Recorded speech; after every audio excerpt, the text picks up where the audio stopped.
The last handful of dried beans rattled against the bottom of the jar like bones in a tomb, and Eleanor knew she had perhaps 3 weeks left before starvation became more than just a creeping fear in the night. She stood in the root cellar of the small homestead her husband had built 5 years ago, counting and recounting the meager supplies with trembling fingers that had nothing to do with the November cold seeping through the wooden floorboards above. 2 jars of beans, 1 sack of flour with maybe 10 cups left, a few withered potatoes that had already begun to sprout eyes, half a jar of lard, some salt. That was everything standing between her and the brutal Montana winter that had already begun dusting snow across the prairie outside her door. It was 1884, and Eleanor Crawford was 24 years old, widowed for 8 months, and facing the very real possibility that she would not see spring. Thomas had died in March from a fever that swept through their valley, taking 6 other men with it. She had nursed him for 2 weeks, watching helplessly as the strong man, who could break a horse and plow a field all day, wasted away to nothing. The doctor from Silver Creek, 20 miles south, had come too late.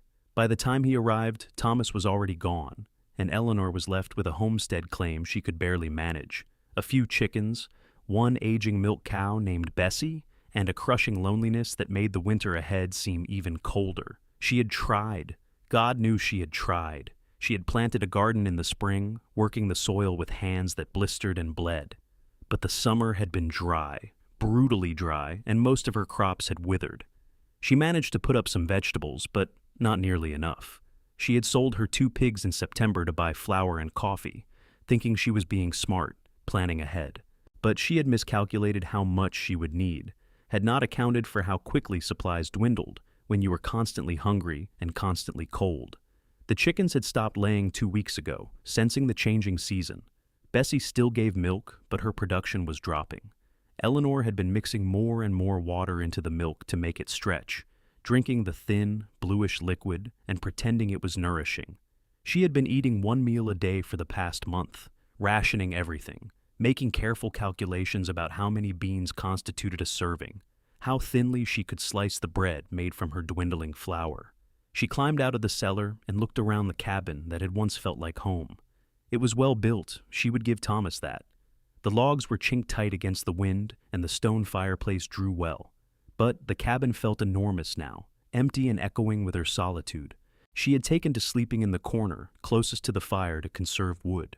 Bundling herself in every quilt she owned, through the single window, she could see the sky darkening with heavy clouds. More snow coming. The first real storm of the season, probably.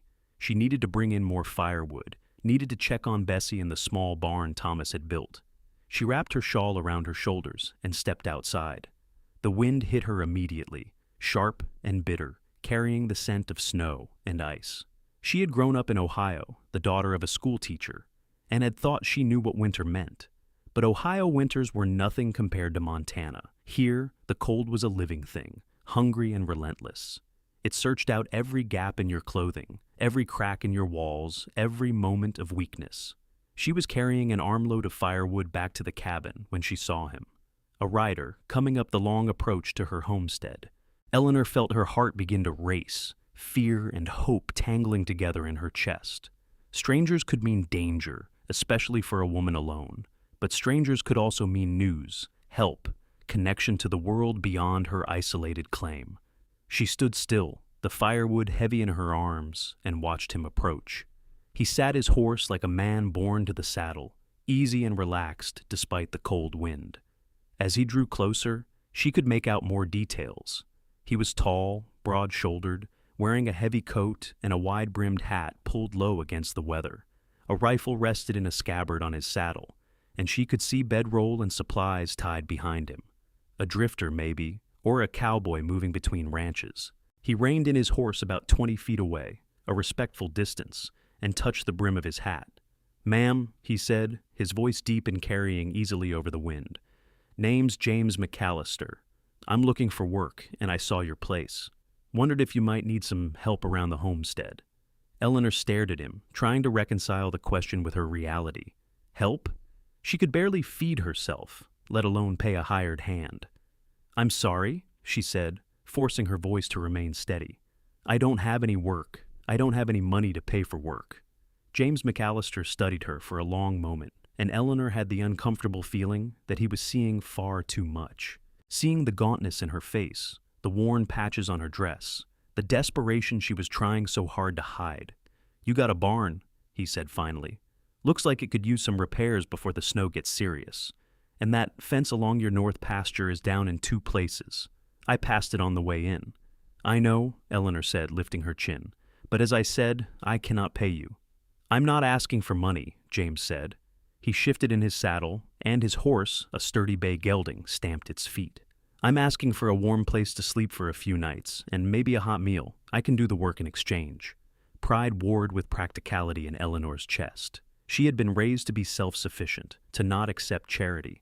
But she also knew that the fence needed fixing, that the barn roof had a leak she could not reach, that there were a dozen tasks around the homestead she simply could not manage alone. And there was something about the man's face, weathered and honest, that made her think he was not offering out of pity, but out of a genuine desire to help. "I don't have much in the way of meals," she admitted finally, "but you're welcome to share what I have. The barn is sound enough for sleeping, and there's a small tack room with a stove." Something shifted in James's expression, a softening around his eyes. "That will do just fine, ma'am. I appreciate it." Eleanor nodded toward the barn. "You can stable your horse there. Bessie, my cow, is in the first stall. There's some hay in the loft." She hesitated, then added, "When you're settled, come up to the house. I'll put on some coffee." She watched as he rode toward the barn, then hurried into the cabin with her firewood. Her hands were shaking as she built up the fire and put the battered coffee pot on to boil. What was she doing? Inviting a strange man onto her property? Offering him shelter? Thomas would have been horrified at the risk she was taking. But Thomas was dead, and she was alone, and the fence was not going to fix itself. She measured out the coffee carefully, using half of what she would have normally used to make it stretch further.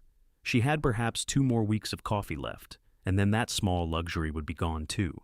She found 2 clean cups, then stood nervously by the fire, waiting. When the knock came at the door, she jumped. "Come in," she called. James McAllister stepped inside, removing his hat as he did so. In the light of the cabin, Eleanor could see him more clearly. He was probably 30 or so, with dark brown hair that needed a cut, and a face that had seen its share of sun and wind. He had blue eyes, startlingly blue, and a firm jaw covered in several days' worth of stubble. He was exactly the kind of man mothers warned their daughters about, the kind who drifted from place to place, never settling, never belonging. But when those blue eyes met hers, there was nothing threatening in them, only a quiet kindness that made Eleanor's throat tighten unexpectedly. "Thank you for the hospitality, ma'am," he said, standing awkwardly by the door, as if unsure whether to come further inside. "Please sit," Eleanor said, gesturing to the table. She poured 2 cups of coffee, the weak brew barely darker than tea, and brought them over. "I'm Eleanor Crawford. This was my husband's claim, but he passed last March." "I'm sorry for your loss," James said, and he sounded like he meant it. He wrapped his hands around the cup, absorbing its warmth. "That must be difficult, managing a place like this alone." "It is," Eleanor admitted. There seemed little point in pretending otherwise. She sat down across from him, studying his face. "Are you just passing through?" "I am," James said. "I worked on a ranch up north over the summer, but the owner sold out to a bigger outfit in September. They kept some of the hands-on, but not all of us. I've been drifting south, taking work where I can find it, trying to get ahead of the worst of the winter." "Where are you headed?" "Honestly, I don't know." He smiled, and it transformed his face, made him look younger. "Maybe Texas, maybe Colorado, somewhere I can find work until spring." They sat in silence for a moment, sipping the weak coffee. Eleanor could feel the weight of the winter ahead pressing down on her, the knowledge that this man's help for a few days would not solve her real problem. She could have the best fence in Montana, and it would not matter if she starved to death. "Mrs. Crawford?" James said suddenly, and his voice had changed, become more serious. "When was the last time you had a proper meal?" Eleanor felt heat rise in her cheeks. "I eat," she said defensively. "That's not what I asked." She looked down at her coffee cup, at her thin hands wrapped around it. "I'm rationing," she said quietly. "Making everything last. I didn't put up enough for winter, and I'm trying to stretch what I have until spring." James was quiet for a long moment. When Eleanor finally looked up at him, his face was grave. "How much food do you have?" "Enough," she said, but even she could hear how unconvincing it sounded. Mrs. Crawford! He leaned forward, his blue eyes intense. I've seen starving people before. I know what rationing looks like when there's not enough to ration. How much food do you have? Maybe it was the kindness in his voice, or maybe it was the sheer relief of having another person to talk to after months of solitude. But Eleanor found herself telling him about the beans and the flour and the withered potatoes, about how she had been eating less and less, trying to make it stretch to March when the worst of the winter would be over, about how terrified she was that it would not be enough. When she finished, James sat back in his chair, his jaw tight. 3 weeks, he said flatly. You've got maybe 3 weeks of food left, and it's only November. I know, Eleanor whispered, but I don't know what else to do. I have no money, no family close enough to help. I've been trying to figure out something, anything, but I'm trapped here. James was quiet, staring into his coffee cup. Then he looked up at her, and there was something determined in his expression. I'm a good hunter, he said. I've been tracking and hunting since I was a boy. There's deer in those hills, elk too probably. And I saw signs of rabbit and grouse on the way in. Eleanor shook her head. I can't pay you. I'm not asking you to, James said firmly. You're giving me shelter, and that's more than I had this morning. I'll hunt, bring in meat, and we'll both eat. It's as simple as that. It's not simple, Eleanor protested. That's too much. I can't accept that kind of help. Why not? The question hung in the air between them. Eleanor struggled to find an answer that made sense. Because it felt like charity? Because she was supposed to be independent? Because accepting help from a stranger felt dangerous in ways she could not articulate? Because, she said finally, helplessly. James smiled slightly. That's not a reason, Mrs. Crawford. Look, I'm going to be honest with you. I'm staying here for at least a few days whether you like it or not, because that storm that's coming is going to be a bad one, and I'd rather wait it out in your barn than freeze to death on the trail. While I'm here, I need to eat. I'm going to hunt for my own food anyway. If I happen to bring back more meat than I can eat myself, it seems foolish to let it go to waste when you could use it. It was a fiction, and they both knew it, but it was a fiction that allowed Eleanor to accept the help without feeling like she was taking charity. She found herself nodding slowly. All right, she said, if you're hunting anyway. I am, James said firmly. He drained the last of his coffee and stood. I should get started on that fence before the storm hits. Is there anything else urgent that needs doing? Eleanor thought about the loose board on the barn roof, the hinge on the chicken coop door that was coming loose, the firewood that needed splitting. The barn roof, she said. There's a leak in the northwest corner. I'll take a look at it, James promised. He put his hat back on and headed for the door, then paused. Mrs. Crawford, thank you for trusting me. I know it's not easy, letting a stranger onto your property. Thank you for stopping, Eleanor said softly. I didn't realize how much I needed help until you offered it. After he left, Eleanor sat at the table for a long time, listening to the sounds of him working outside, the rhythmic thunk of a hammer, the scrape of wood on wood, the low murmur of his voice as he talked to his horse. Normal sounds, human sounds, the sounds of life continuing. She had not realized how much she had missed those sounds until now. She forced herself to get up, to go about her own chores. She checked on the chickens, collected the single egg one stubborn hen had managed to produce, and brought it inside like it was made of gold. She milked Bessie, getting perhaps half of what the cow used to give. She mixed the milk with water and drank half, saving the rest for the morning. She peeled one of the sprouting potatoes and boiled it with a handful of beans, adding just enough salt to make it palatable. She ate half of the meager meal and carefully wrapped the rest to save for tomorrow.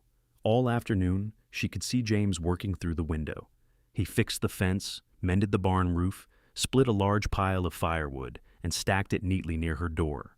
He worked with the easy efficiency of a man who had done such tasks 1,000 times before, never wasting a motion, never stopping to rest. As darkness fell and the first fat snowflakes began to drift down from the heavy clouds, James came to the door again. Fence is fixed, he said. Barn roof is patched. Should hold through the winter now. I'm going to settle in for the night, but I'll head out at first light to check my snares and see what I can find. Snares? Eleanor asked. I set half a dozen while I was working, James explained. Rabbits mostly use the same trails. If we're lucky, we'll have fresh meat by tomorrow afternoon. He smiled at her. Try not to worry, Mrs. Crawford. Things are going to get better. Eleanor wanted to believe him. She nodded and wished him good night, then closed the door against the cold and the darkness. She built up the fire, wrapped herself in her quilts, and tried to sleep. But she kept thinking about the stranger in her barn, about his offer to help, about the way he had looked at her with such kindness in his blue eyes. She woke to a world transformed. Snow had fallen all night, at least 6 inches of it, covering everything in pristine white. The sky was still heavy with clouds, promising more to come. Eleanor built up the fire and made herself a cup of weak tea, staring out the window at the beautiful, deadly landscape. She saw James emerge from the barn as the sun rose, a pale disk behind the clouds. He was carrying his rifle, and he moved through the snow with the easy stride of a man who knew where he was going. Eleanor watched until he disappeared into the trees at the edge of her property, then turned back to her small cabin and her dwindling supplies and her fear. He was gone for most of the day. Eleanor tried to keep busy, but she found herself constantly looking out the window, watching for his return. What if he had left? What if he had decided that helping her was too much trouble and had simply ridden away? What if something had happened to him out in the snow? But as the afternoon light began to fade, she saw him emerge from the trees again, and this time he was not alone. He had something slung over his shoulders, something large and dark. Eleanor pressed her face to the cold glass, trying to see better. It was a deer, a good-sized doe, freshly killed. James carried it into the barn, and Eleanor felt something unfamiliar bloom in her chest. Hope, she realized. She was feeling hope for the first time in months. She waited, and soon James came to the door. His face was red from the cold, and snow clung to his coat and hat, but he was smiling. "Got lucky," he said. "Found a doe drinking at the creek, clean shot. She's hanging in your barn now. I'll butcher her tomorrow, when the meat's had a chance to cool proper." Eleanor stared at him, unable to find words. A deer. He had brought down a deer. That was meat, real meat, more meat than she had seen since before Thomas died. That was food, weeks and weeks of food if they were careful. "Mrs. Crawford," James said, concern crossing his face. "Are you all right?" "I'm fine," Eleanor managed, and then, to her absolute horror, she began to cry. Great gasping sobs that shook her whole body. She covered her face with her hands, mortified, but she could not stop. She felt James step inside and close the door behind him. "Hey," he said softly. "Hey, it's all right. You're going to be all right now." "I'm sorry," Eleanor choked out between sobs. "I'm so sorry. I don't know why I'm crying." "You're crying because you were scared," James said. His voice was gentle, understanding. "You were scared, and you were alone, and now you don't have to be either of those things anymore. It's all right to cry." Eleanor nodded, still unable to stop the tears. She had been holding everything in for so long, being strong because there was no one else to be strong for her. But now, with this stranger's kindness breaking through her defenses, it all came pouring out. The fear, the loneliness, the crushing weight of trying to survive alone. After a few minutes, the storm of tears subsided. Eleanor wiped her face with her apron, feeling embarrassed and wrung out. "I'm sorry," she said again. "That was inappropriate." "Nothing inappropriate about it," James said firmly. He was standing near the fire, giving her space, and his eyes were kind. "You've been through a hell of a lot, Mrs. Crawford. You're entitled to a few tears." Eleanor took a shaky breath and nodded. "Thank you," she said quietly. "For the deer, for everything. I don't know how to repay you." "You don't need to repay me," James said. "But I will take you up on that offer of a hot meal, if you're still willing. I'm about frozen through." Eleanor nodded and moved to the stove, grateful for something to do with her hands. She had been saving one precious potato for tomorrow, but tonight they had cause to celebrate. She peeled it and sliced it thin, then fried it in a little lard along with the last of the beans. It was not much, but it was hot and filling, and they ate together at the small table, the firelight casting warm shadows on the walls. "Tell me about your husband," James said as they ate. "If you want to, I mean, if it's not too painful." Eleanor found that she did want to talk about Thomas. She had not spoken his name aloud to another person in months. "He was a good man," she said slowly. "Strong, hard-working, kind. He had a dream of building something here, of making this land into a real homestead.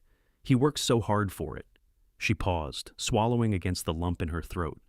"The fever took him so fast. One day he was fine, and 3 days later he was burning up with it. I tried everything, but nothing helped. By the time the doctor came, it was too late. "I'm sorry," James said again. "Losing someone like that, it's one of the hardest things a person can go through." "Have you lost someone?" Eleanor asked, hearing something in his voice. James was quiet for a moment, staring into the fire. "My wife and daughter," he said finally. 6 years ago. Cholera. I was working a cattle drive when it happened, and by the time I got home, they were already buried." Eleanor felt her heart clench with sympathy. "I'm so sorry," she whispered. "That's why I drift," James said. "I couldn't stay in that house, couldn't stay in that town. Everywhere I looked, I saw them. So I started moving, taking work where I could find it, never settling down. It's easier that way." They sat in silence for a while, two broken people finding unexpected comfort in each other's company. Eleanor felt a connection to this man, this stranger who understood loss in a way most people could not. "What was her name?" Eleanor asked softly. "Your daughter?" "Sarah," James said, and his voice was rough with old grief. "She was 4 years old, had her mother's eyes and my stubborn streak. She loved horses more than anything." He smiled slightly, lost in memory. "My wife, Catherine, used to say Sarah would grow up to be a better rider than me. She was probably right." "I'm sure they were both wonderful," Eleanor said. They were. James looked at her across the table, and there was understanding in his eyes. "But they're gone, and we're still here. All we can do is keep going, right?" "Right," Eleanor agreed, though sometimes she wondered why she bothered. But sitting here now, with the warmth of the fire and the promise of food and another person's company, she felt something inside her shift. Maybe there was a reason to keep going after all. Over the next few days, James made good on his promise. He butchered the deer, showing Eleanor how to properly cut and store the meat. He filled her cellar with venison, wrapping it in cloth and packing it in snow to keep it fresh.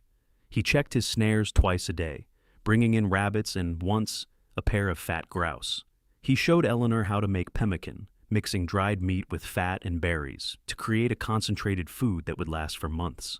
He also continued working on the homestead. He reinforced the chicken coop, restacked the loose stones in the chimney, and cut enough firewood to last through January at least. He worked from dawn until dark, never complaining, never asking for anything beyond the meals Eleanor provided. And Eleanor found herself coming back to life.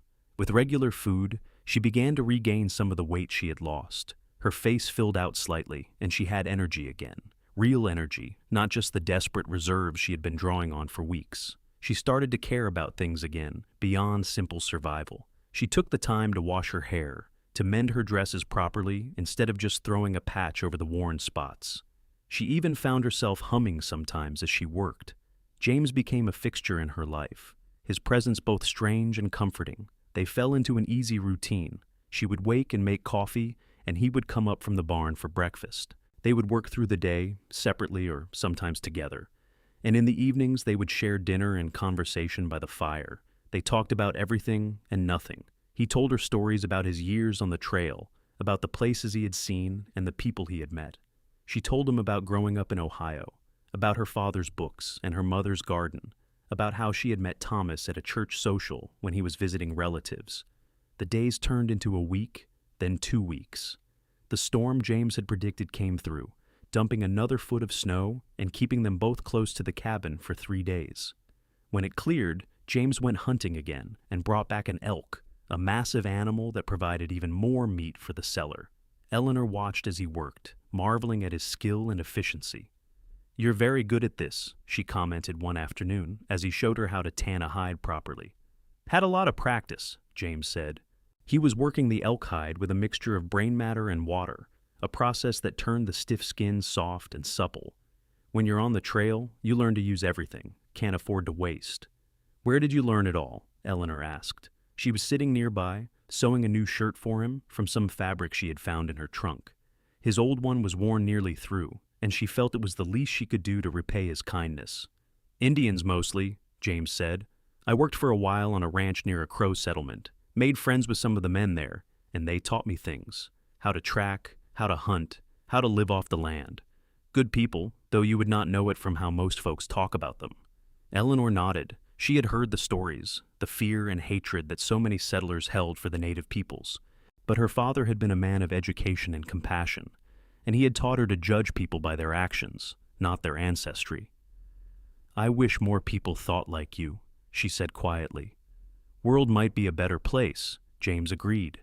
He looked over at her, at the shirt taking shape under her skilled hands. "You don't have to do that, you know. I can make do with what I have." "I want to," Eleanor said. "Besides, you have done so much for me. This is small compared to everything you have given." James set down his tools and came over to where she sat. "Eleanor," he said, and it was the first time he had used her first name. "Can I tell you something?" Her heart was suddenly beating faster. "Of course! I'm not doing this just to be helpful," he said, his blue eyes serious. "I'm doing it because I care about you. These past few weeks, getting to know you, seeing your strength and your kindness, it's been important to me, more important than I expected." Eleanor's hands stilled on the fabric. "James," she whispered. "I know it's too soon," he said quickly. "I know you're still grieving your husband, and I'm not trying to replace him. But I wanted you to know that this, being here with you, it means something to me. You mean something to me." Eleanor set down her sewing and looked up at him. In the firelight, his face was open and honest, and she could see the hope and fear warring in his expression. "It means something to me, too," she admitted. "I didn't expect it, but it does. You've brought life back into this place. Into me. I was just surviving before you came, but now I'm living again." James smiled, and the joy in his expression made Eleanor's heart ache. "I'm glad," he said softly. "I'm so glad." They stood there for a moment, the air between them charged with possibility. Then James reached out and gently tucked a strand of hair behind Eleanor's ear. The touch was brief, barely there, but Eleanor felt it all the way to her toes. "I should get back to work," James said, his voice slightly rough. "Yes," Eleanor agreed, though she made no move to pick up her sewing. But something had shifted between them, something fundamental. They both felt it, acknowledged it silently. Whatever this was, it was becoming more than just a stranger helping a widow through the winter. It was becoming something deeper, something that had the potential to heal them both.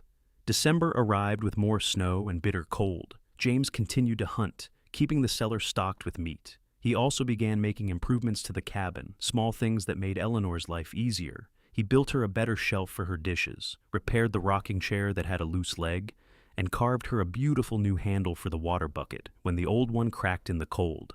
Eleanor, in turn, took care of him. She mended all his clothes, darning socks and replacing buttons. She made him a warm scarf from some yarn she had been saving. She cooked meals that were slowly becoming more elaborate as their supplies grew, taking pride in feeding him well. She found herself watching for him during the day, listening for his footsteps, smiling when she heard him laugh.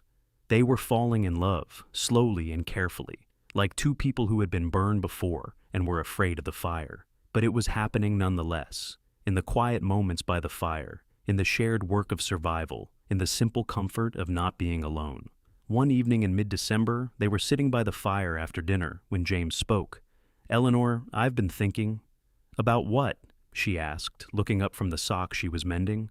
"About staying," he said. "Not just through the winter, but longer, permanently maybe." He turned to face her fully. "I know this is fast, and I know we both have ghosts we are carrying. But I'm happy here. Happier than I've been in 6 years, and I hope, that maybe you feel the same way." Eleanor's heart was pounding. "I do," she admitted. "I do feel the same way. But James, what would people say? A widow taking in a man not 6 months after her husband's death?" "I don't care what people say," James said fiercely. "You were starving, alone, desperate. I helped you because it was the right thing to do. And somewhere along the way, I fell in love with you. That's nothing to be ashamed of." "You love me?" Eleanor whispered. "I do," James said.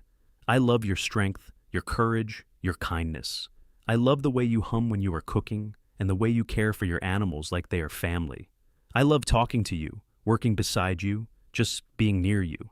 I know I'm not Thomas, and I'm not trying to be. But I could be James, if you would have me." Eleanor felt tears prick her eyes, but these were not tears of grief or fear. These were tears of joy, of hope, of the possibility of a future she had not dared to imagine. "I love you too," she said, the words feeling both terrifying and right. "I didn't think I could feel this way again, but I do. You brought me back to life, James. You save me in every way a person can be saved." James crossed the space between them and knelt in front of her chair. He took her hands in his calloused palms warm against her skin. "Then marry me," he said. "When the time is right, when you are ready, marry me. Let me stay here and build this life with you. Let me love you the way you deserve to be loved." "Yes," Eleanor said, the word barely more than a breath. "Yes, I will marry you." James pulled her into his arms, and Eleanor went willingly, pressing her face against his shoulder and breathing in the scent of him, wood smoke and leather and winter air. He held her like she was precious, like she was something to be cherished, and Eleanor felt the last of the ice around her heart begin to melt. They decided to wait until spring to marry, to give Eleanor time to properly mourn Thomas and to let their relationship grow stronger. But from that night on, they were committed to each other, building a future together, one day at a time. James continued to hunt, and the cellar filled with more meat than Eleanor had ever seen. Venison, elk, rabbit, grouse, even a wild turkey he brought down in late December. He also trapped, bringing in pelts that could be sold in town come spring. He worked tirelessly, driven by love and the desire to provide for the woman who had captured his heart. Eleanor bloomed under his care. She regained her health, her cheeks growing rosy and her eyes bright. She began to plan for the future, talking with James about what crops to plant in the spring, about maybe getting a few more chickens, about building an addition onto the cabin when they had the money. They spent long evenings by the fire, talking and dreaming and slowly weaving their lives together. Christmas came, and they celebrated quietly together. James carved Eleanor a beautiful jewelry box from a piece of pine, decorating it with delicate flowers. Eleanor gave him the finished shirt and a pair of thick wool socks she had knitted. They roasted a grouse and made biscuits with precious flour, and Eleanor even made a small cake sweetened with honey she had been saving. They sang carols together, their voices blending in the small cabin, and Eleanor felt a sense of peace she had not known in a very long time. January was brutal, with temperatures dropping so low that the water in the bucket froze solid overnight. But the cabin was warm, the cellar was full, and Eleanor was no longer afraid. James made sure there was always wood for the fire, always food on the table, always the comfort of his presence.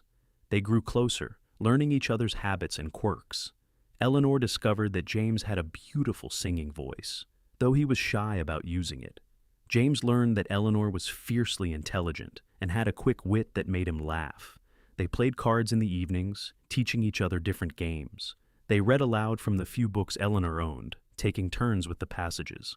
They talked about their pasts, their losses, their hopes for the future.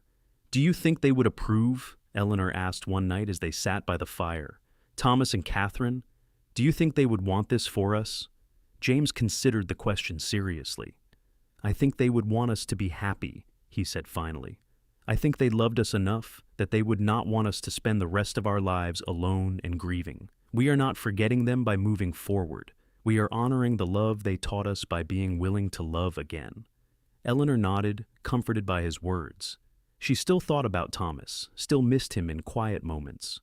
But the sharp edge of grief had dulled, replaced by a softer sadness and gratitude for the time they had shared. She was learning that it was possible to honor the past while embracing the future, to hold love for someone gone while opening her heart to someone new. February brought a brief thaw, and James made the trip into Silver Creek to sell some of the pelts he had trapped.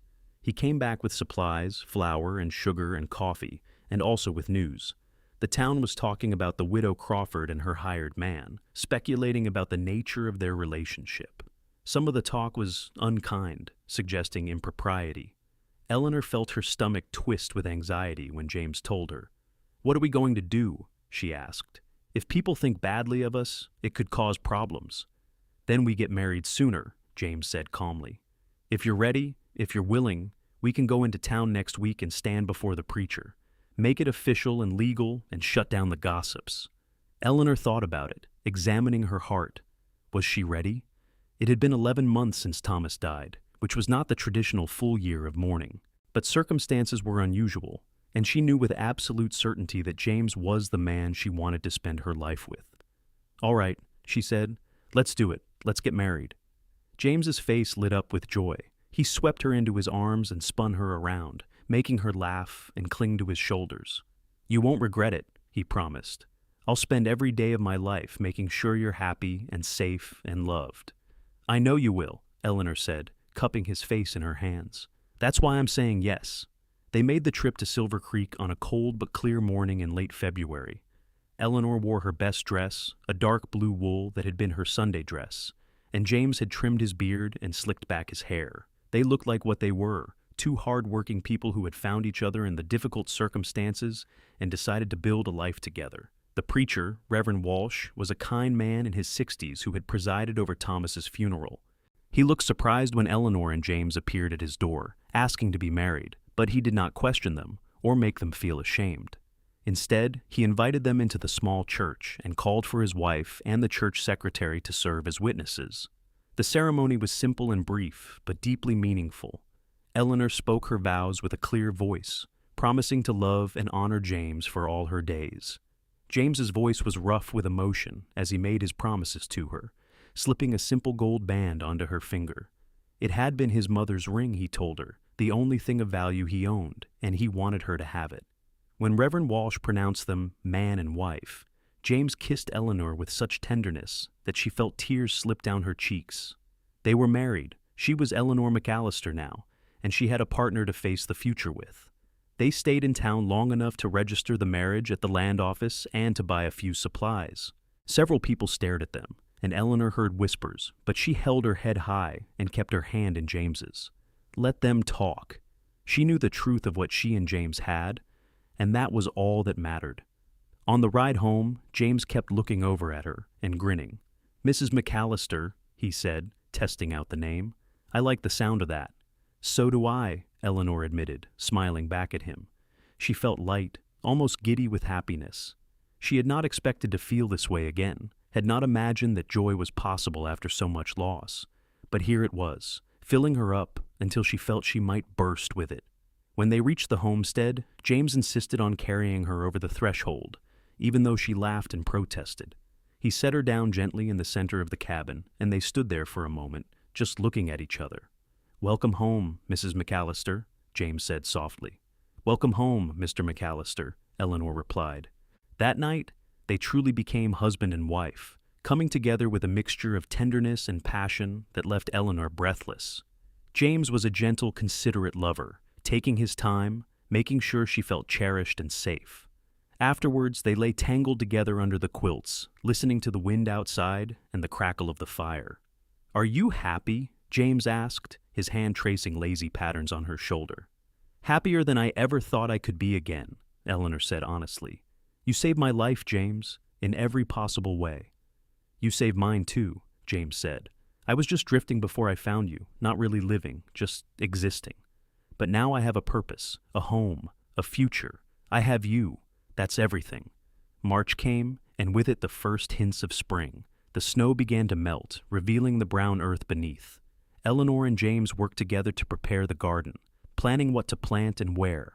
James built raised beds for vegetables and repaired the fence around the garden plot to keep out deer and rabbits. Eleanor sorted through her seeds, determining what was still good and what would need to be purchased. They also began to talk about the future in more concrete terms. James wanted to expand the homestead, to build a proper barn, and maybe acquire some cattle. Eleanor wanted to get more chickens and start a small orchard. They dreamed together, making plans and schemes, building a life from the ground up. In early April, Eleanor realized her monthly courses were late. She waited another week, not wanting to say anything until she was certain. But when a second week passed with no sign of bleeding, she knew. She was pregnant. She told James that evening as they sat down to dinner. "I have something to tell you," she said, her heart pounding with a mixture of excitement and nervousness. James looked up from his plate, immediately attentive. "What is it? Is something wrong?" "No, nothing is wrong," Eleanor said quickly. "It's just that I think I'm pregnant. I'm fairly certain, actually." James stared at her for a long moment, his expression unreadable. Then, slowly, a smile spread across his face, growing wider and wider until he was beaming. "A baby?" he said, his voice full of wonder. "We're going to have a baby?" "Yes," Eleanor said, laughing at his joy. "I think so. I mean, I'm sure we are." James leaped up from his chair and pulled Eleanor into his arms, kissing her soundly. "This is wonderful," he said. This is the best news. A baby. Our baby." He pulled back to look at her, his eyes suddenly worried. "Are you all right? Do you feel all right? Should you be resting? Do we need to get the doctor?" "James, calm down," Eleanor said, still laughing. "I'm fine. I feel wonderful, actually. And we have months before the baby comes. There's no need to panic." But James was already fussing over her, insisting she sit down, bringing her a cup of water, asking a dozen questions about what she needed and how she felt. Eleanor submitted to his attentions with good grace, touched by his care and excitement. Over the next few months, as spring turned into summer, Eleanor's belly grew round with their child. James became even more protective, if that was possible, insisting she not do any heavy work and bringing her little gifts from the woods, wild flowers and interesting rocks, and once, a bird's nest that had fallen from a tree. They worked the homestead together, planting crops and tending the animals. The garden flourished under their care, yielding more vegetables than Eleanor had ever managed on her own. James hunted less now that the weather was warm, but he still kept them well supplied with meat. They sold eggs and milk in town, slowly building up a small reserve of money.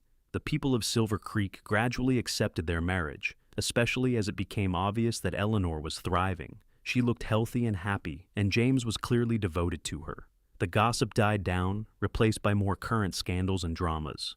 In late August, Eleanor went into labor. James rode hard to Silver Creek to fetch the doctor and the midwife, then paced frantically outside the cabin while the women worked. Eleanor labored for 14 hours, and James later said they were the longest hours of his life, remembering his first wife's death, and terrified that history would repeat itself. But when the baby's cry finally rang out, strong and healthy, James nearly collapsed with relief. The midwife opened the door and beckoned him inside, and James stumbled into the cabin to find Eleanor propped up in bed, exhausted but glowing, holding a small bundle wrapped in a quilt. "It's a boy," Eleanor said, her voice tired but happy. "We have a son." James approached slowly, almost afraid to believe it. He looked down at the tiny red face peeking out from the quilt, at the small hands waving in the air, and felt his heart expand in a way he had not known was possible. "He's perfect," James whispered. "He's absolutely perfect." "Do you want to hold him?" Eleanor asked. James nodded, unable to speak past the lump in his throat. Eleanor transferred the baby carefully into his arms, and James cradled his son against his chest, marveling at how small and fragile and miraculous he was. "Hello, little one," James said softly. "I'm your papa. I'm going to take such good care of you. I promise." They named him Thomas James, honoring both Eleanor's first husband and their own beginning. Little Thomas was a good baby, healthy and strong, with his mother's dark eyes and his father's stubborn streak. James doted on him, carving him toys and singing him lullabies, getting up in the night to walk with him when he was fussy so Eleanor could rest. The homestead continued to prosper. That fall's harvest was abundant, and they put up enough food to see them comfortably through the winter, with plenty to spare. James built the new barn he had been planning, a solid structure that could house more animals and store more hay. They acquired a pair of cows and a small flock of sheep, slowly building their herd. That winter was nothing like the previous one. The cellar was overflowing with food, the woodpile was huge, and the cabin was filled with warmth and love and the sounds of a baby growing. Eleanor would sometimes think back to that desperate time a year ago, when she had been rationing beans and certain she would not survive, and marvel at how much had changed. James had saved her life by filling her cellar, but he had given her so much more than that. He had given her love, partnership, a future, a family. The years passed peacefully. Thomas grew into a sturdy, energetic boy who loved following his father around the homestead. 2 years after Thomas was born, Eleanor gave birth to a daughter they named Sarah Catherine, honoring the loved ones they had lost. Sarah had her father's blue eyes and her mother's gentle nature, and James spoiled her shamelessly. The homestead continued to grow and prosper. James proved to be an excellent rancher, with an intuitive understanding of animals and the land. Eleanor managed the household and the garden with skill and efficiency. Together, they built something solid and lasting, a home in the truest sense of the word. They were not wealthy, but they were comfortable. They had enough to eat, a warm place to sleep, and work that gave them purpose. More importantly, they had each other and their children. They had built a life from almost nothing, surviving through determination and hard work and love. On their 5th anniversary, as they sat on the porch watching the sunset while their children played in the yard, James took Eleanor's hand and squeezed it gently. "Do you remember when we met?" he asked. "Of course," Eleanor said. "You rode up to my door on a cold November day, looking for work." "I was looking for a place to wait out the winter," James corrected with a smile. "But I found so much more than that. I found you. I found home." "I was rationing my last handful of beans," Eleanor remembered, "trying to figure out how to survive until spring. I was terrified and alone and desperate. And then you came along and filled my cellar and changed everything." "Best decision I ever made," James said, "stopping at your homestead that day. If I had kept writing, I would have missed all of this. Missed you, missed our life together, missed Thomas and Sarah." "I think it was fate," Eleanor said softly. "I think we were meant to find each other, meant to heal each other, meant to build this life together." "I think you're right," James agreed. He pulled her closer, and she rested her head on his shoulder, watching their children chase each other around the yard. Thomas had his father's love of the outdoors and was already talking about wanting to be a rancher like his papa. Sarah was quieter, more thoughtful, often found with her nose in one of the books Eleanor taught her to read from. "I love you," Eleanor said, the words as true now as they had been 5 years ago when she first spoke them. "I love the life we have built. I love our family. I love everything about this." "I love you too," James said, pressing a kiss to the top of her head. "More than I can ever say. You are my heart, Eleanor. You and our children, this homestead, this life we are creating together. This is everything I ever wanted but was afraid to hope for." They sat together as the sun sank below the horizon, painting the sky in shades of orange and pink and gold. The children's laughter rang out in the evening air, and smoke rose from the chimney of their snug cabin. In the barn, the animals settled in for the night.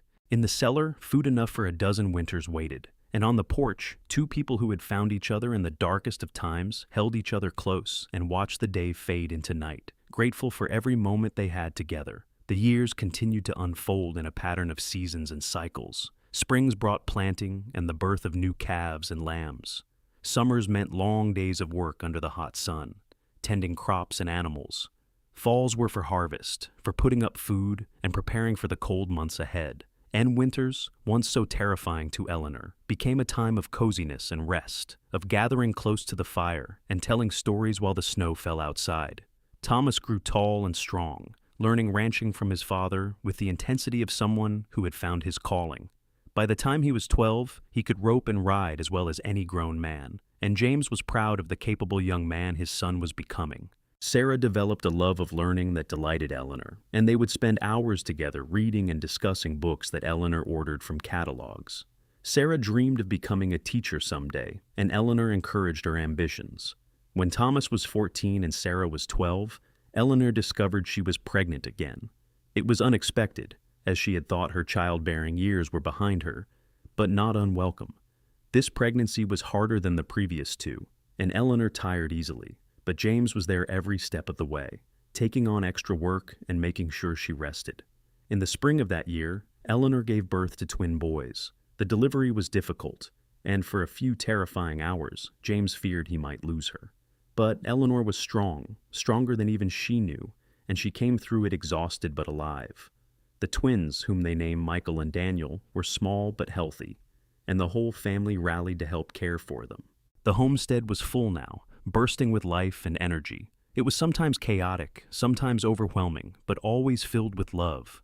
James had built additions onto the original cabin over the years, so now there were proper bedrooms for the children, and even a small parlor where they could gather in the evenings. The barn had been expanded twice to accommodate their growing herds. The garden had become an orchard on one side, with apple and pear trees that James had planted years ago, now bearing fruit. They had become respected members of the community. James served on the school board, and Eleanor organized church socials and helped new settlers get established. They were known as hard-working, honest people who had overcome adversity to build something meaningful.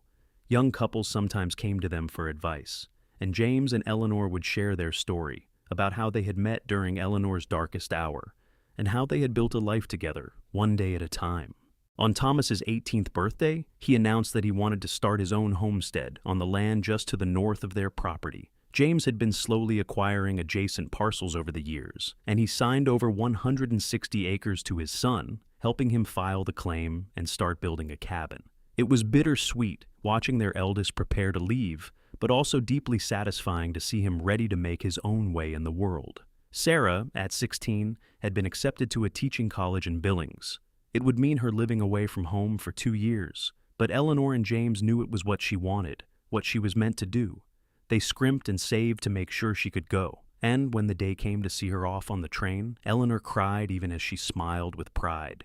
The twins, at 4 years old, were a handful, full of energy and mischief, keeping Eleanor and James young even as they felt their own age beginning to show.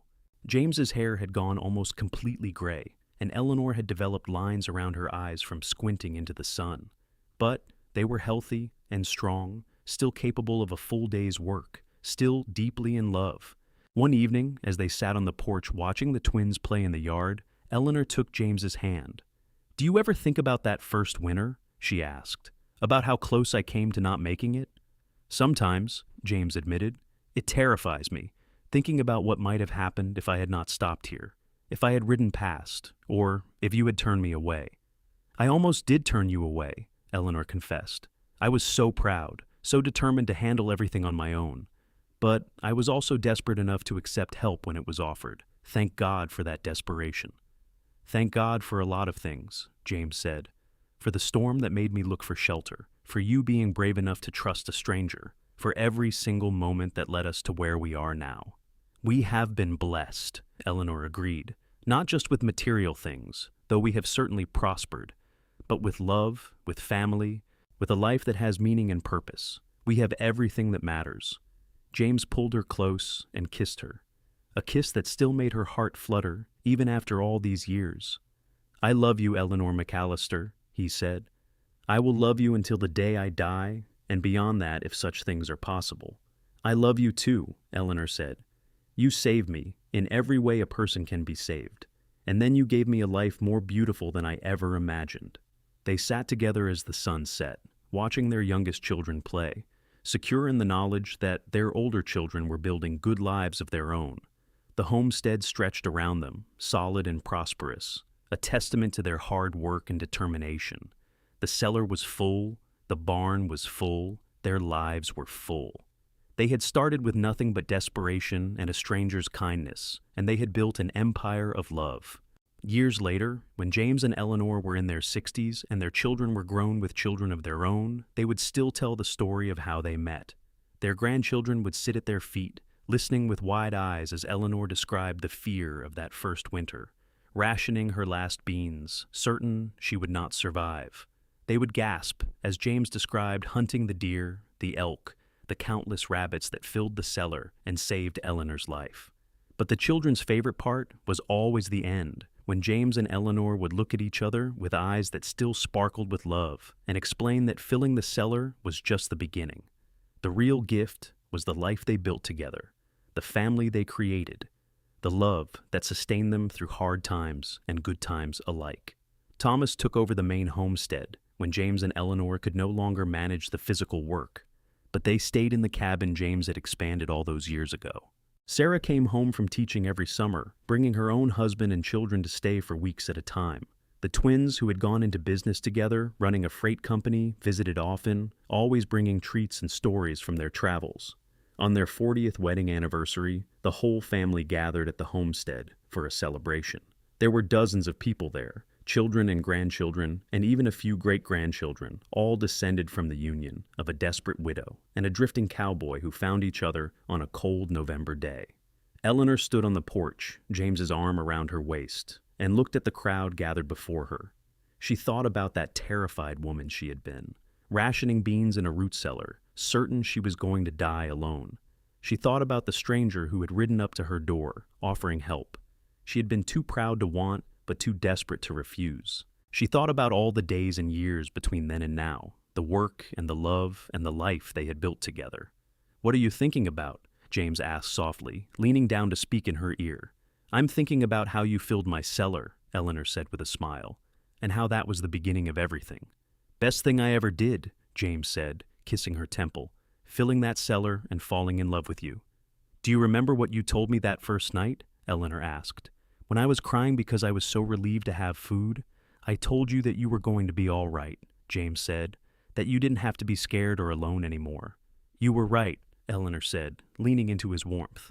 I was all right, more than all right. I was blessed beyond measure, and it all started because a cowboy decided to stop at my homestead and offer help. And because a brave woman decided to trust him, James added. They stood together, surrounded by their family, watching the celebration unfold around them. Children ran through the yard where Thomas and Sarah had once played. Women who looked like younger versions of Eleanor set out food on long tables. Men who had James's eyes and stubborn jaw talked about cattle prices and weather patterns. It was chaotic and loud and absolutely perfect. As the sun began to set, painting the sky in the colors Eleanor had loved for 4 decades, James pulled her close and began to sway gently, as if they were dancing to music only they could hear. Eleanor followed his lead, resting her head against his chest and listening to the steady beat of his heart. "Thank you," she whispered. "For what?" James asked. "For everything," Eleanor said. "For stopping that day, for hunting and filling my cellar, for loving me, for giving me this life, this family, this love, for 40 years of happiness I never thought I would have. Thank you for letting me stay," James said, "for opening your home and your heart, for loving me back, for being my partner and my best friend, for giving me a reason to stop drifting and start living." They danced on the porch as their family celebrated around them, 2 people who had found each other in the darkest of times and built a light together that would shine for generations. The cellar that James had filled all those years ago was still there, beneath their feet, a reminder of where they started. But it was what they had filled in the years since that truly mattered, the home and family and love that had grown from that simple act of kindness. As the stars came out one by one in the darkening sky, Eleanor looked up at the man who had saved her life and given her everything. "I love you, James McAllister," she said, the words as true and powerful as they had been the first time she spoke them. "I love you, Eleanor McAllister," James replied, kissing her softly. "Today, tomorrow, and always." And there, surrounded by the family they had created and the life they had built, with a cellar full of food and hearts full of love, they held each other close and danced into the night, grateful for every moment they had been given, every challenge they had overcome, and every day they had been blessed to spend together. They had started with nothing but hope and hard work, a stranger's kindness and a widow's courage, and they had built an empire of love that would last long after they were gone, a legacy of proving that even in the darkest winter, spring would come again, and that love, when it was true and deep and lasting, could overcome anything.